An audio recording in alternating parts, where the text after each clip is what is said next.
મહાટક ભૂપેન્દ્ર ઝાલાને લઈને વધુ એક ખુલાસો થયો છે કે ગોધરામાં બીઝેડ ગ્રુપની ઓફિસની નોંધણી જ નથી થઈ। ગોધરા નગરપાલિકામાં બીઝેડ ગ્રુપની ઓફિસની કોઈ નોંધણી કરવામાં નથી આવી।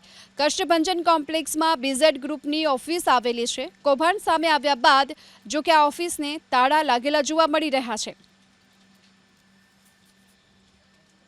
દાહોદ રોડ વાવડી વિસ્તારમાં આવેલ બીઝેડ ઇન્ટરનેશનલ બ્રોકિંગ આવેલ સંસ્થાનું અત્રેની કચેરી નગરપાલિકા ગોધરા ખાતે કોઈપણ જાતનું રજીસ્ટ્રેશન થયેલું નથી કે ગુમાસ્તા ધારાનું લાયસન્સ પણ મેળવેલું નથી। મહાટક ભૂપેન્દ્ર ઝાલાને લઈને વધુ એક ખુલાસો થયો છે કે ગોધરામાં બીઝેડ ગ્રુપની ઓફિસની નોંધણી જ નથી થઈ। ગોધરા નગરપાલિકામાં બીઝેડ ગ્રુપની ઓફિસની કોઈ નોંધણી કરવામાં નથી આવી।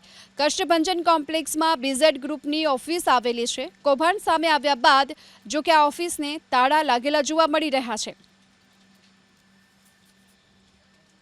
દાહોદ રોડ વાવડી વિસ્તારમાં આવેલ બીઝેડ ઇન્ટરનેશનલ બ્રોકિંગ